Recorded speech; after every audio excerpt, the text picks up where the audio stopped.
Okay.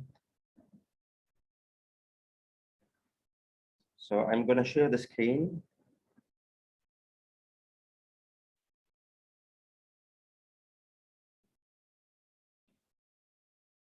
Okay. Just to confirm that all of you can see the screen, and my voice is quite clear as well. So in the chat box, if you can say yes.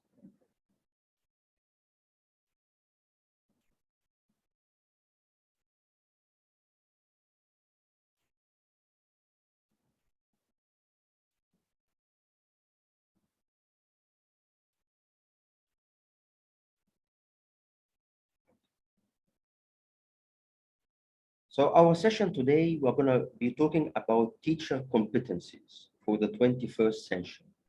And we want to know what's meant by competency, and we need to differentiate between a competency and a qualification. And also we'll be looking at frameworks. What are the famous and well-known frameworks in teacher education and language teaching in general.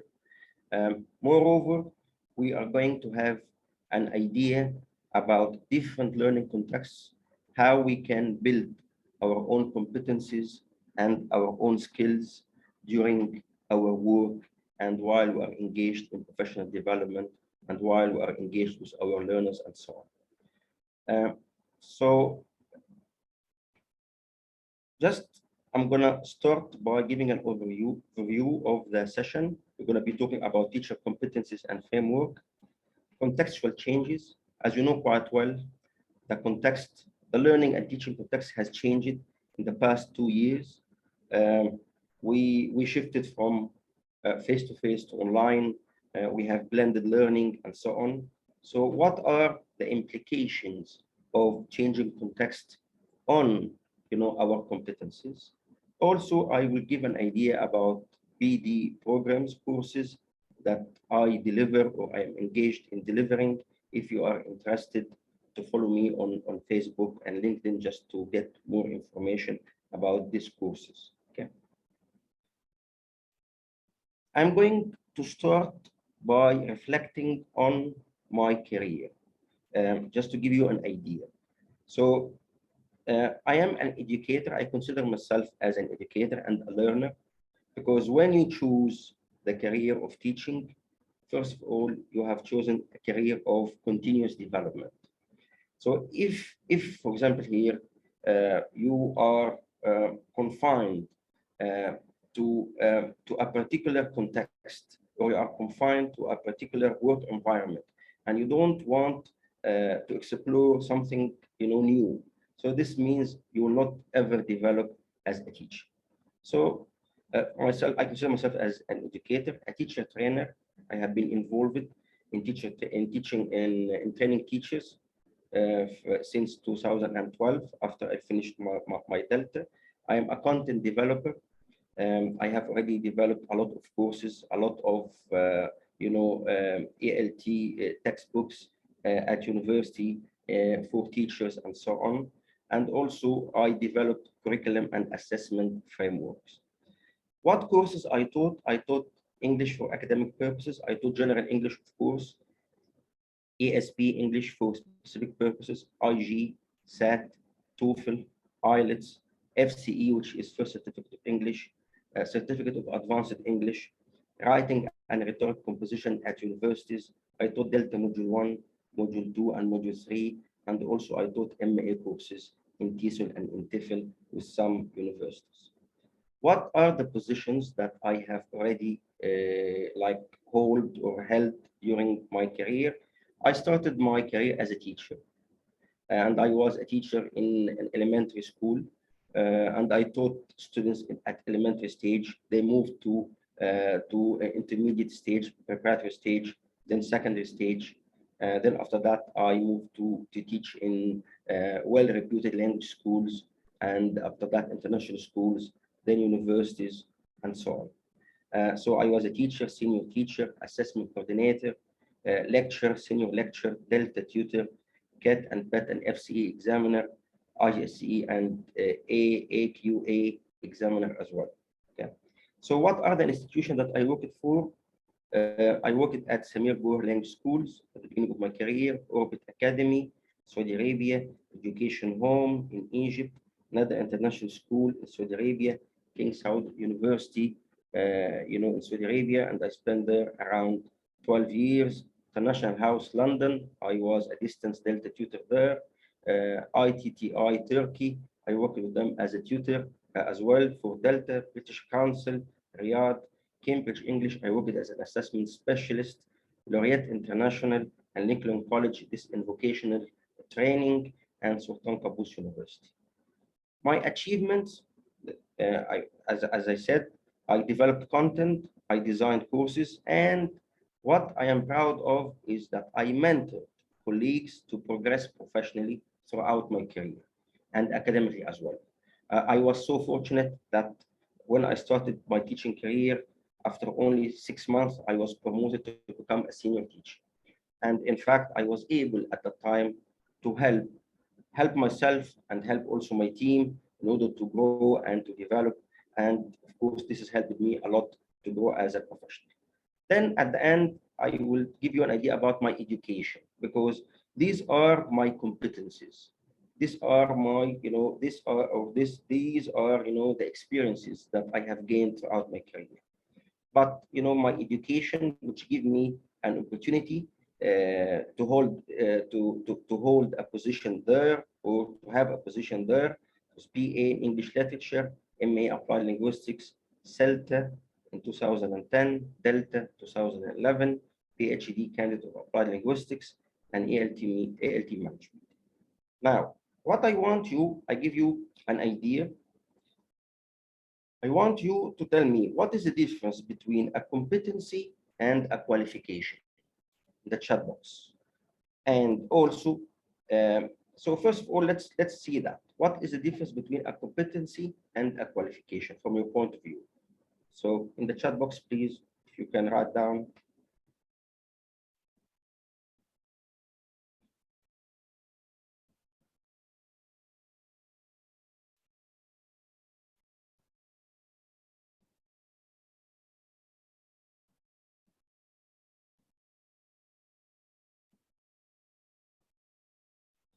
Okay. Again, the question, what is the difference between a competency and a qualification? So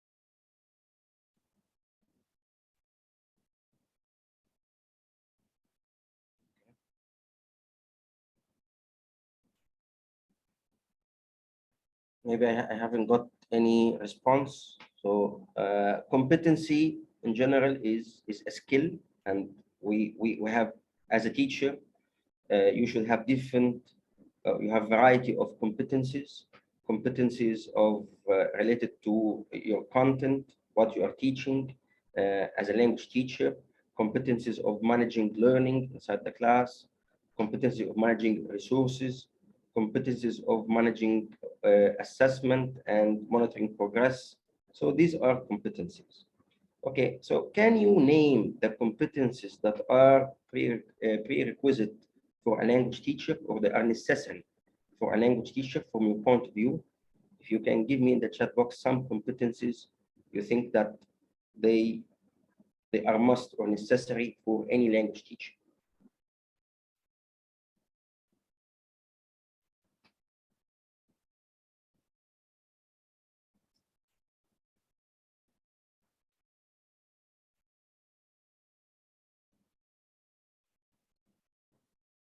Yes, I got a patience and ambitious. Of course, you should be patient, all of us. Teamwork, yeah. Teamwork, yeah, collaboration, and be able to work with the team. This is an important competency. Yeah, what else? Thank you, Amira. To be accurate. Yeah, I need some kind of discipline, of course, as a teacher. Of course, class management, to manage the class uh, as as a group and as individual. You need to manage learning for the students. Creativity, yes, Marwa, thank you. You need to be creative as well. You need to create new materials, activities that will help to engage students in learning. Uh, Mahmoud, flexibility. Yeah, you need to have a lot of flexibility to be able to deal with different learners, different learning contexts. So you have to be flexible.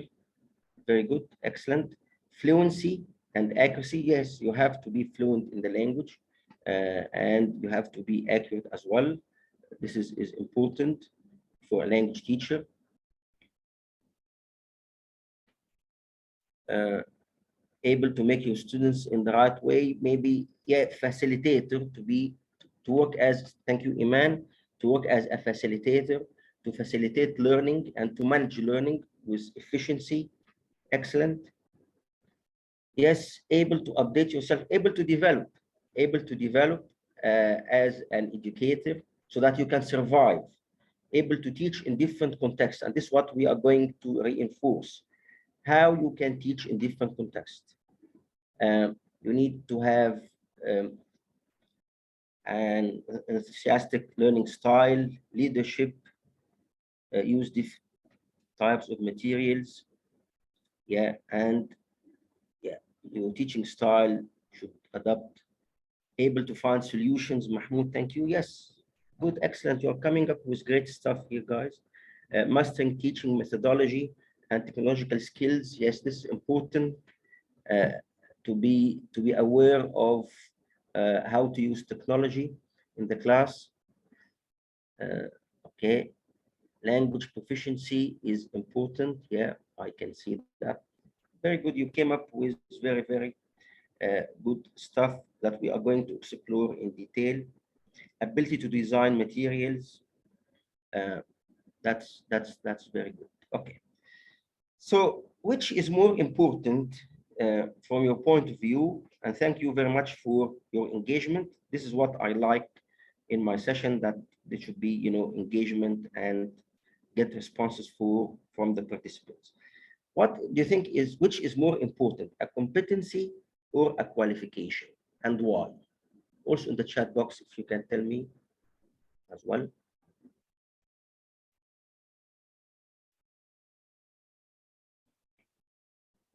So say both are important. Yes, both of them, they are important. I agree with you. Some said competency. Competency is important. Yes, to be competent is important. Yes, and why? Why do you think? If you said both of them are important, why? If competency is important, why? Amira said they complete each other. I agree with you and make a good teacher. Okay. Zara said, I think competencies are more important. Yeah. As you mentioned here, I can say qualification would help you. It is like you have a passport to a position. So qualification will give you an opportunity to have a job, but it will not give you or it will not make you survive in education unless you build up your competencies, you try to develop, as long as you work as a teacher. So as we say here, qualification is the gate. Yes, Amira. Yes, is the gateway for you to have or to get a good opportunity. Okay, so you need qualification and you need to look into the qualification that would help you to promote as well. So when you are applying for a qualification, see, whether this qualification would add to your expertise as a teacher, and also what kind of gates this qualification will open to you, what kind of position it will open to you. Then I need, of course, competencies. You might be hired by an employer because you had an MA or a PhD. But then after a while, the employer might fire you, for example, here after a while, because you are not competent enough to teach the students. Students are complaining. You are not professional enough. Uh, you are not aware of your content. So what is going to happen? You'll find yourself that you are going to be fired because you don't possess the competencies that would help you to survive and would help you to fulfill the duties of your job. That's good. So, yeah, framework of competencies here, as we can see. So we have here a framework of competencies, our competency framework, a guide to teacher competencies for languages in education. So if you just uh, scan this QR code and save the link of the QR code, this will give you a guide to teacher competencies, will tell you what are the competencies a teacher should possess from different frameworks all over the world. And it will give you an idea, and you can reflect on these competencies and see whether you do possess these competencies or not. Okay, what do you need to do in order to obtain and possess such competencies? So please, if you can just use your camera in your mobile phone, scan and save, the link. This is will lead you to all or teach a guide to teacher competencies for languages in education. You have here equals framework, you have Europeans framework, you have Cambridge, frameworks as well, and you can look into the competencies and the skills. Okay. Now, so these are some of the frameworks that you will find there. We have European profile for language teacher education. We have the European profiling grid, equals framework for language teacher and development, Cambridge English teaching framework. And of course, this framework are, they are updated because we know quite well teaching and learning is changing according to the change of context and according to other variables as well. Okay. So here are the taxonomy of categories of teacher competencies for languages in education. So they have been divided into eight areas. The first one, as you can see, is professional values and principles. And let me explain what do I mean by being professional. You have to be professional means, as we mentioned before, you have to be patient, you have to be disciplined, you have to come on time, you have to do or fulfill the requirement of your job. You have to treat the learners and your colleagues with respect. You have to be honest in order to be able to deliver your message to all the stakeholders. So this is, in fact, is very important. And this is the most important thing in any professional, is to have professional attributes, to have professional principles, to be a professional teacher. So this is very, very important. Okay. The second, as a language teacher, is language and communicative competencies. So your language fluency. You should be able to communicate. You should be able to communicate with people from different cultural backgrounds, with learners, with students, parents, and so on. Okay. Uh, Number three is information technology competencies, which has become a necessity nowadays. So this is very important. You need meta-linguistic and meta-discourse and meta-culture competencies. This is related to language awareness. As a teacher, you might be proficient, you might be fluent in the language, like native speakers, for example, here, because English is their native language. But maybe they some of them, they don't have language awareness. They don't know how language works. They don't know, for example, here, how to explain, language from. So as a teacher, you need language awareness as well. And of course, number five, as you can see, teaching competencies, teaching methods, techniques, procedures, competencies for cooperation, to be able to work with a team, to cooperate and to develop as a team, to work with others. Because as a teacher, all the time you are working, in teams. You are working with the learners. And I usually, when I start a class, I try from the beginning to tell my students that we are one team, and consider myself as, a member of the team. And when I try all the time to involve them, to tell them and give them rationale about about what we are doing and why we are doing it. And then give them also choices to choose what we need to do here, what we need to do there, in order to achieve the learning outcomes of the institution and the learning outcomes of the curriculum, and to help them to develop. Okay, so most of the time you're going to spend in it working with your learners, with your colleagues, and with the management, parents, and so on. Competencies for initial education and career-long development. As we mentioned, as a teacher, when you chose the career of being a teacher, you choose a career of continuous development. You have no other way, because you are engaged in teaching and in learning.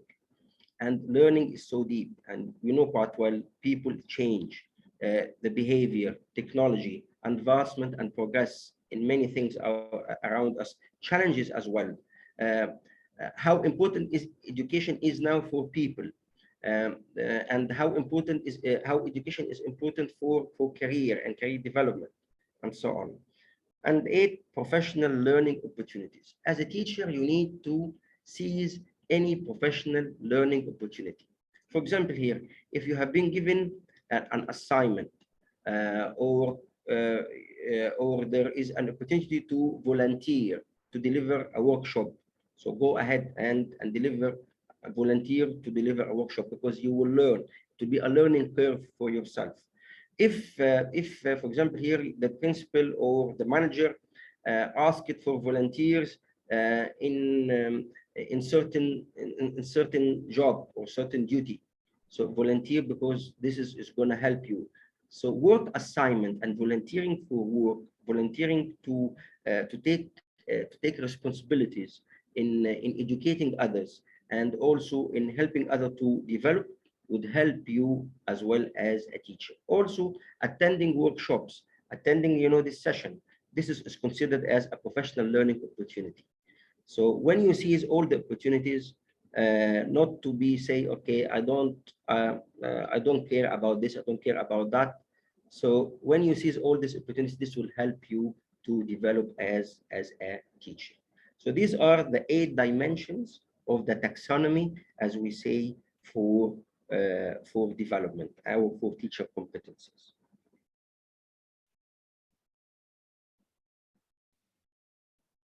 Now, yeah, are these core competencies still relevant? Like, are these competencies, as we have seen, are they relevant?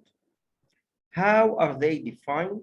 We said the definition of each one. I tried to give you the definition of being professional, the definition of being fluent, and be able to communicate with other people, and also give you an idea about meta-linguistic, competencies, and so on. So how are they defined? Do I need them? Yes, we need them, and I think you need them in the same order as well. Maybe one of them might be more important, but you know quite well, as a teacher, you are, as a language teacher, you are engaged with learners. Learners change from time to time. The learning and teaching context changes. If you, for example, here leave a school and go to work in another school, so you need to be able to adapt and adjust yourself to function in all contexts, in all learning contexts, and in all situations. If you are an expert teacher, you should be able to adapt and to work with any group of learners in any learning institution, and in any learning and teaching context, online, face-to-face, or whatsoever. Then here, the second point: what is viewed as success in said competency? Like, for example, here we have some competencies. Like, one of the competencies, I might say, and I want you in the chat box to tell me what do you think a success in this competency. So management, like managing interaction in the class. So for you, what would be considered as a success to manage interaction in the class? So from your point of view, if your students are doing what, would you see that this is a success, for example, here in managing interaction in the class? So just I want you to share in the chat box, what do you think?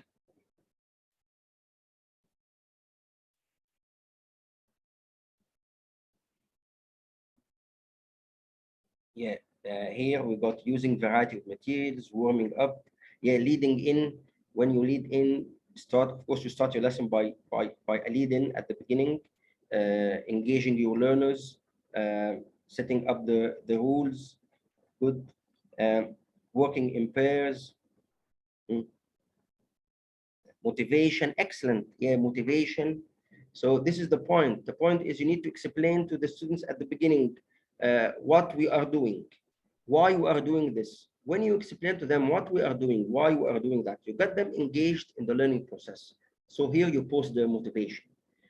And then you give them the instructions, you give them the materials. And when you find that the students, when you find that the students are engaged, as Isra mentioned, monitoring as well.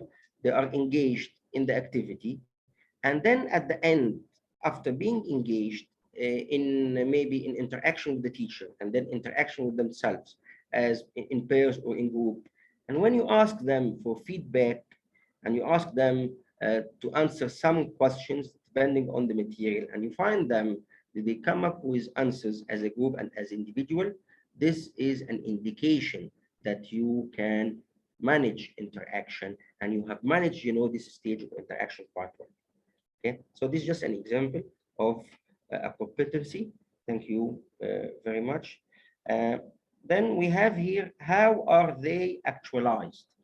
How are these competencies actualized means how they are applied. I can know a competency or I have a competency, but the point is, okay, application. Is application of this competency, is it relevant for what I am doing with this group of students? Is it not relevant? Is it going to be beneficial? Does it help the students to learn, to acquire the language, to practice the language, and so on? So here, how they are actualized. That's why we need from time as teachers, we need to observe other teachers. We need to see what do teachers do inside the class, outside the class. I need to see and observe some of my colleagues to see, okay, how they are managing maybe their resources, how they are engaging their learners, how they are setting up a writing activity, a speaking activity, whatever. So this is very important because this is what help you in applying the skills that you have. And then what are the key features of contextual change? This is the challenge. We know quite well that during the past 2 years, the context, of teaching and learning has changed from being face-to-face to be online. So we want to find out what are the challenges, what are, the competencies needed so that the teacher can function in online, for example, an online context, on blended learning, on hybrid learning, on distance, learning, and so on.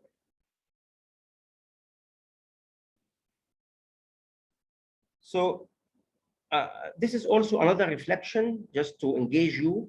So I want you now to reflect what competency, maybe it's one competency or competencies, have you had to utilize more than ever before over the past couple of years?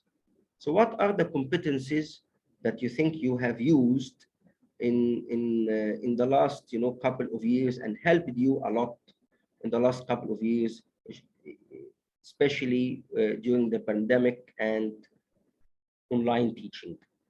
So if you can write here in the chat box, using online, yeah, gamification, very good. So games, online activities, good. What else you think you have gained? Listening carefully and having a good, building a good rapport with the students. That's very important. Isra, yeah, building a rapport with your students. How to use technology and how to use different tools of technology. This, of course, is a competency that always we need to develop. How to use online, yeah, get use very good of some online website like Kahoot, Quizlet, and so on. Excellent. How to use online materials, get benefit from them. Okay. And let me ask you something. How, for example, here, of course, during online teaching and learning, how you monitor learning? If you tell me, how would you guarantee that you have your learners engaged and their hands are on the tasks? Because this is a challenge.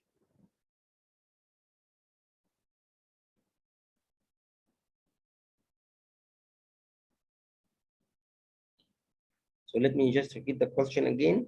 Uh, through quizzes. Okay, Amira mentioned quizzes. Very good, Amira. Yeah. So quizzes is rewards, giving rewards, interaction in the class. Uh, it is a great challenge, but we want to find and exchange some of the exchange experiences and expertise. Um, Very good. Said said, I asked them about each point. Excellent. So here, Said, he said that he is mentioning or he is designing after each stage, he designed an assessment check. This is called an assessment check to check whether they are following or not. Excellent. Very good. Activities. Each group should have a leader using ICQs. Okay.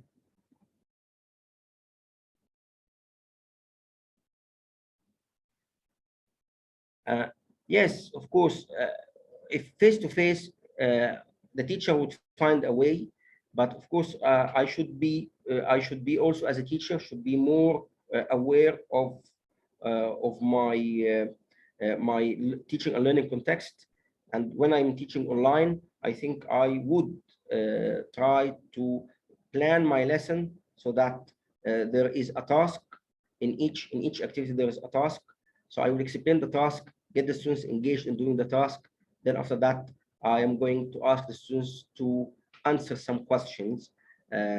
After each and every stage, I need to do that in the lesson so that I can guarantee that the students, or I am monitoring that the students are learning and they are engaged in learning, instead of explaining for some time and then after that going through the question. No, you try to make your explanation and teacher talking time, try to make it, very, very short, and try to manage learning and try to get them engaged in activities. And you need to grade the activities as well.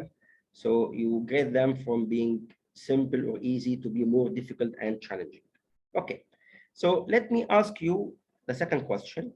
What competency or competencies have you acquired and helped you to survive as an educator in different contexts, on online, on face-to-face, on blended, in a school, in whatever?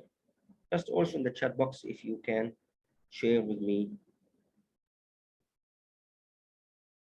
Okay, Amira said developing technological background, taking notes. Okay, what else? Yeah, being up to date or to develop and to be engaged in developing, finding out, we said finding out techniques, ways.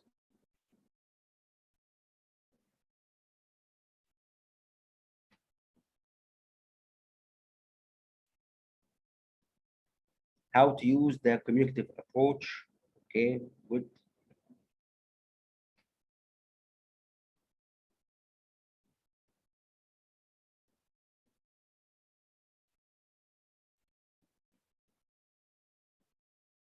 Okay, that's fine.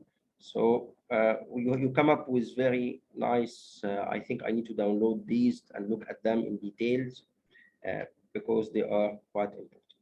Now, change in context. We have here like the four teaching and learning contexts that were prevailing maybe in the last couple of years: online learning, blended learning, and hybrid learning, as well as socially distanced classroom. So we want to find out what are the essential competencies in each context.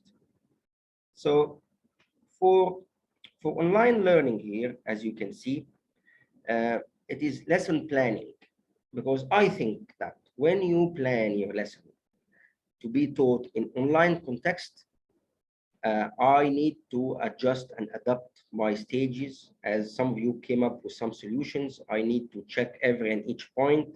I need to set a task at every and each stage. So this means that the online lesson might be planned differently from a face-to-face lesson. Also timing and the material. Also the material, as you said, I might be using some websites, I might be using videos, I might be using many materials that would help me to engage my learners. Classroom management also would be somehow different. You know quite well, and interaction patterns. Online teaching, though we have breakout rooms in Zoom, but it would be very challenging for the teacher to monitor the students while they are engaged online. So you need to be aware of the challenges when you prepare your lesson and when you design your materials. Okay, content knowledge. Of course, you need content knowledge, in any context. So content knowledge, learning outcomes. So what the learners would achieve or would be able to do by the end of the class. And also the most important is you need to be able to use different types of assessment tools during the lesson so that you can assess whether the students are progressing or not. This is very important, as we mentioned before, and you need not to use one tool, but different tools. These tools might be some questions at a time, might be you asking them questions, giving them time to answer, then get feedback from them. Maybe later on, you need to give them a more authentic task or a real task or whatever to do, and then you can assign homework for them. Okay. Now, this is some for blended learning. Blended learning is when you are engaged in a program where students they have two modes of learning, online or off campus, as I said. This is asynchronous classes and synchronous classes. So online, off campus, and on campus. Okay. So this is blended learning. So here you might need teaching methodology, resources, interacting with learners, as we said, also using digital media, assessment, and applying the principles of Common European Framework of Reference, maybe. Just these are some of things that you need maybe in blended learning as well. Okay. Then here, some classroom implication about hybrid learning and what hybrid learning is. So, for example, here, what does the best practice look like in a hybrid classroom? So, building this model as a school or as an organization, you need to consider the learner, identifying issues and finding solution, and bridging, competencies. Also here we have the socially distanced classroom. Some schools, when they return back to teaching on site, they have to apply distance learning measures. So distancing, masks, static exercises. Some students, they have to stay in their desks, and there is, of course, the desks are somehow there's distance between one desk and another as well. Students are not allowed to come to work in groups or in pairs, maybe to mingle, to conduct a mingle activity or whatever is not required or is not recommended in a social distance classroom. using of pods, limited class sizes, because maybe you have too many learners with social distancing, handouts and photocopying. Some institutions they prohibited giving students handouts because they were afraid that this might transfer or transmit the virus as well. Partition, staggering class times at different times in the morning, in the afternoon, in the evening. Some schools they have to divide the school day into 3 shifts, which is difficult as well, and has an impact and implication on teaching and learning, collaboration, monitoring, and correction. So these are the major consideration or areas of major consideration. Class management, and we mean by class management here not only managing the students, you need to manage the students as a group and as individual, and class management also mean managing learning and managing your material and your resources. The learning context, what is the impact? What is the impact of your learning context on the syllabus, on the learning outcomes? So what is the impact on that? In some cases, we had, like at universities and at some centers, because of online teaching, we had to adapt the syllabus. We had maybe to take away or change some activities that might be challenging in online context. We had maybe to shorten the syllabus a little bit. We had to change some activities, and we have to change some tasks during the pandemic. So monitoring progress, this is a very important. Of course, in face-to-face or online or also or blended learning, you have to monitor progress. You have to be able to use different techniques, different competencies to monitor progress during the class and after the class. And you have also to see whether the students are progressing or not, because as a teacher, it is a requirement from every teacher to teach the students and give them an equal opportunity to learn as a group and as individuals. So you are teaching them as a group, and also you need to be able to teach the students as individuals, and you need to be able to give each student, what he needs. So, of course, differentiation of instruction. You differentiate your instruction throughout different types of activities. You can give, for example, some students they are fast learners. We have something called accelerate activities. So you need to prepare accelerate activities, and you give them to students who finish early, fast finishers, so that they can be engaged during your lesson. You need to look into some students who are somehow slow, because you know quite well students have different pacing of learning. So you need to look into these students and try to keep them engaged in the lesson and provide them with what they need. Of course, material management, and this is very important, is pastoral care. Pastoral care means you have to, as we said, to motivate your learners from time to time. You have to find out, to talk to your learners, to find out whether they have any problems. They are suffering from anything. And this has an impact on the class. Like, for example, here, if I find the students, they are not motivated, they are tired, they're whatever, I might stop my class and then talk to them. I might involve them in something else of their choice. I might, give them or tell them we can do. If I found out that this activity is not appropriate now, we can do it, later. Some students they have special needs. You need to talk to them. You need to consider their feelings, their emotions. Some students are too competitive.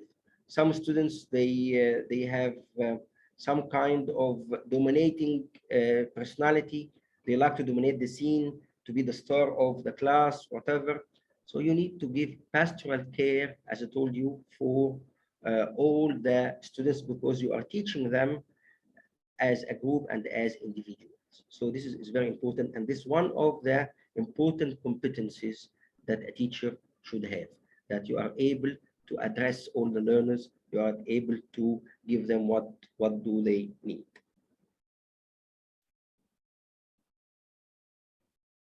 Then we'll come to the saying of the day, which is Edmund Burke.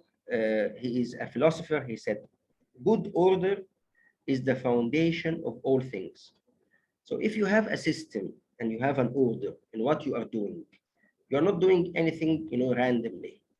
You are doing that with an order, bearing in mind your teaching, and learning context, bearing in your mind your learners, bearing in your mind the learning outcomes that you want to achieve, bearing in mind the tools that you have. So this order at the end would help you and your team of learners, would help them to progress, to learn. So example is the school of mankind, and they will learn at no other. If there is no order, no discipline, no focus, no rationale of what you are doing, there will be no learning. And learning is a deep and as well as very thorough process. It is a process. It is not one-step process. It is, it is so complicated. It has different, different steps. It might be successful in one place. What applies with a group of learners might not apply with another group of learners. So you as a teacher, you need to be able to deal with all these challenges. Okay? And then you can never plan the future by the past.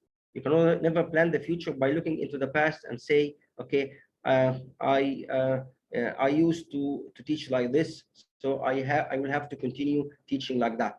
This is the way I was taught at school or at university, so I will continue teaching at school and at university in that way. No, you know quite well, we are living in a very challenging times.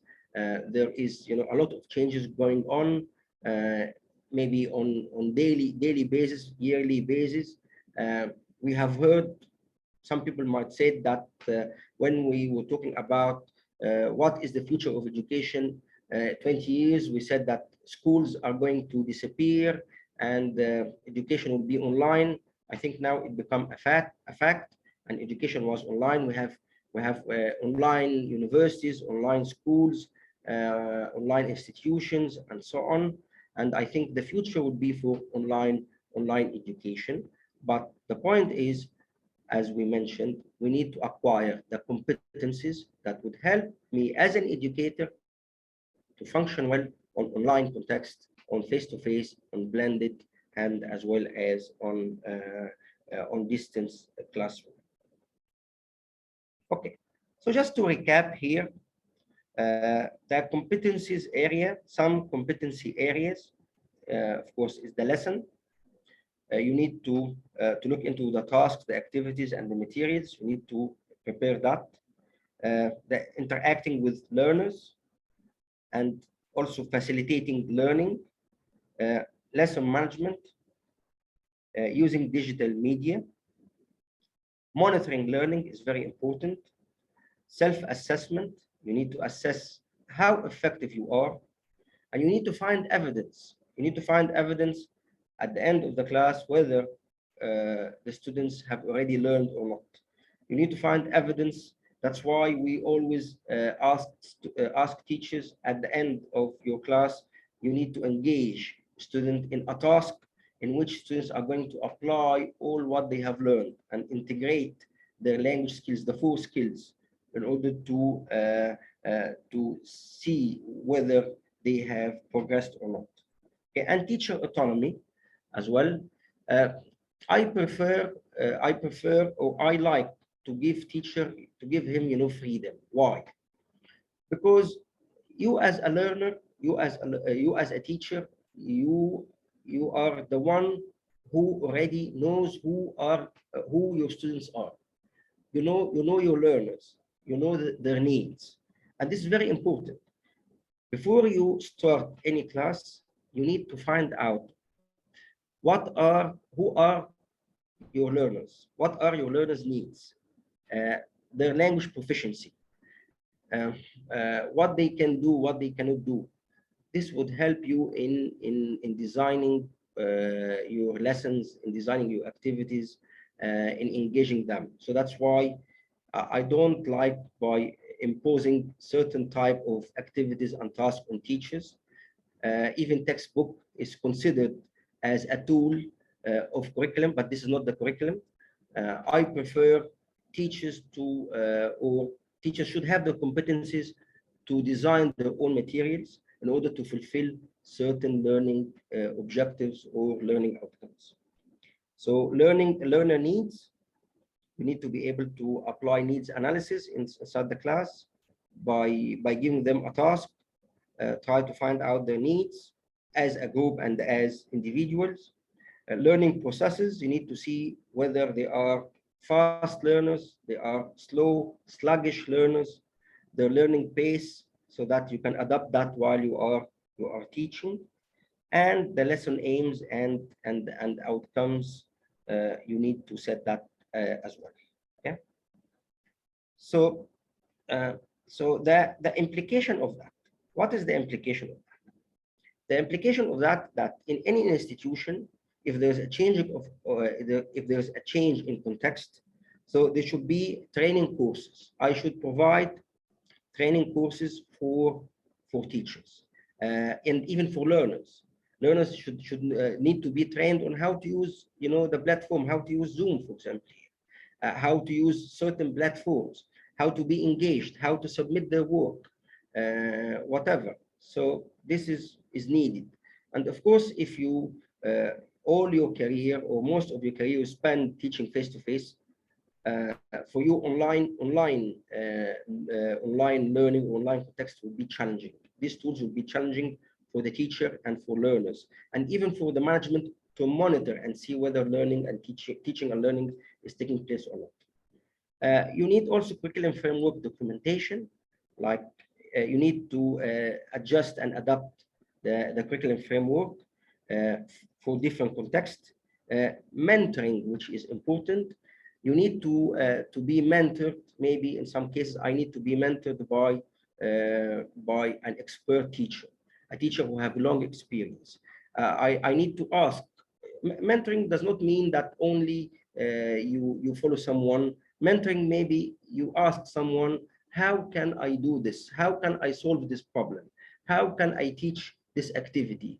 I have got a group of learners and I couldn't maybe manage them quite well during speaking class or during writing class or whatever.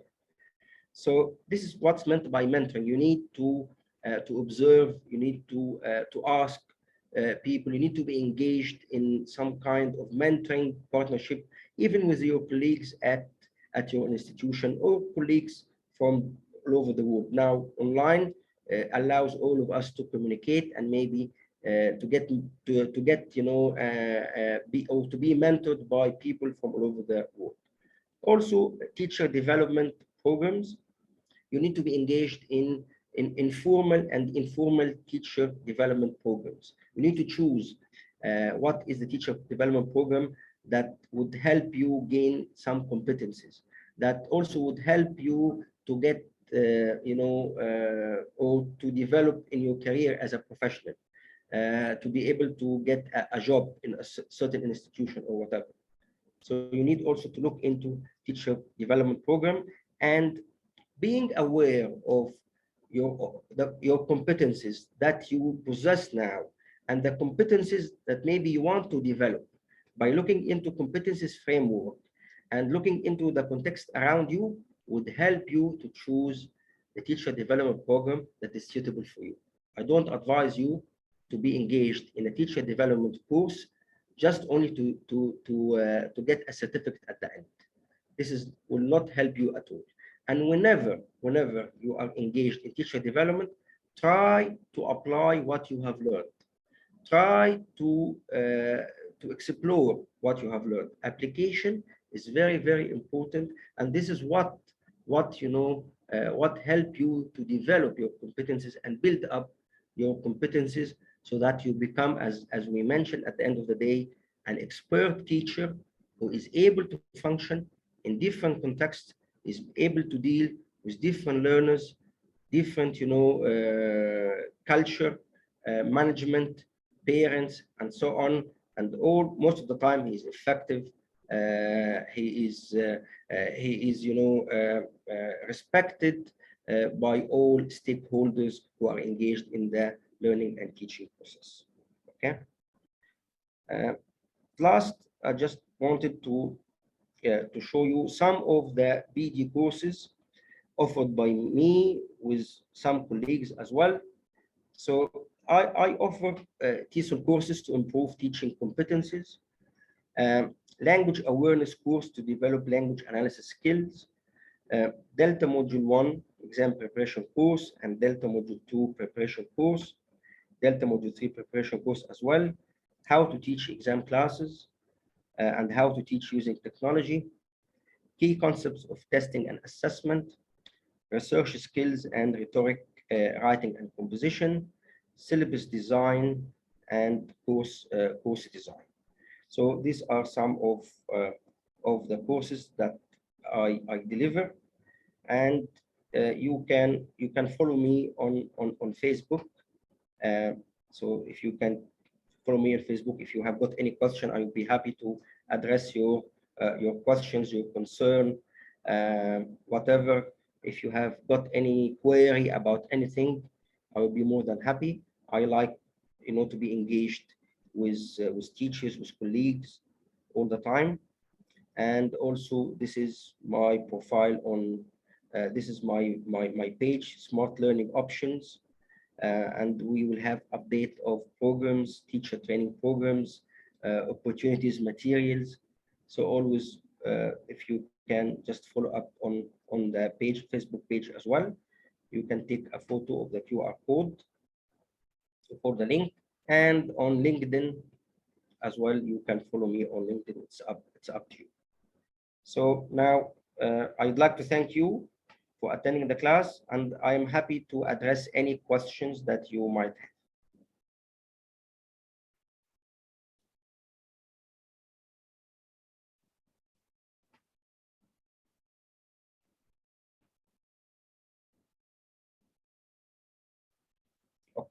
Here we have some questions. I have some questions in the chat box. Okay, Marwa, she said, thank you, Marwa, for attending the session. And please, I hope you give also feedback about the session as well. Muhammad Mustafa said, what is the competency required to teach beginners using English only? Yes, that's a very good question, Muhammad, and I will answer that question. The competency required to teach beginners using English is to adapt your language adaptation, to use the appropriate technique. If you have you heard about TPR, which is called total physical response.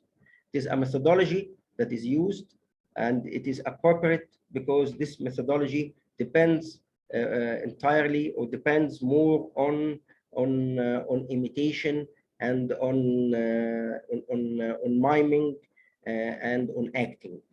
So adapting your language would help, of course, teach beginner. Adapting your materials as well, be able to adapt the materials and to make them somehow understood by your learners. I hope I answered your question. Another question here in the chat box. Okay.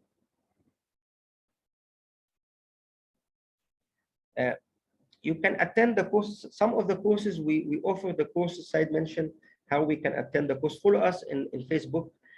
We will be working with Let's Academy. Maybe this is my first session with them, but closely I will be working with Mr. Muhammad Ibrahim and Miss Maha, and we will have programs for teachers as well. So if you follow them, we'll be working, on that. And as I told you, you can follow me on Facebook and on my page. I will give update about these courses.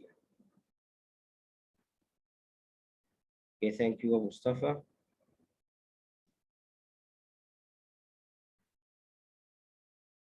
Okay, Isra mentioned, I am an English translator, but I want to career shift to English instructor. What is the first step to succeed in this field? Is it TEFL, TESOL, CELT? It's a good question. All of them, they are the same, by the way. But the point is, you might need CELTA, like if you need CELTA, because CELTA is widely recognized by many employers, especially if you want to work in an institution like the British Council, like some institutions here, they say that they prefer, CELTA. But TEFL and TESOL and CELTA, all the three are the same. What you need is to start working to find a job in a school with the qualification that you have, and to be engaged in one of these courses. So if you can be engaged, if you don't have enough money to take the CELTA, you can take TEFL at the beginning, and maybe you can take CELTA later on. The point is, the most important is not the qualification, because CELTA and TEFL and TESOL, they are introductory courses. They are designed to introduce teachers who are not specialized in teaching, introduce them to teaching and learning. That's it. So this is what TEFL and TESOL and CELTA is. The most important is to work as a teacher and to get experience as a teacher. So this is going to be your first step. Try to get a job as a teacher first, and then try to be engaged in one of these courses. Yeah,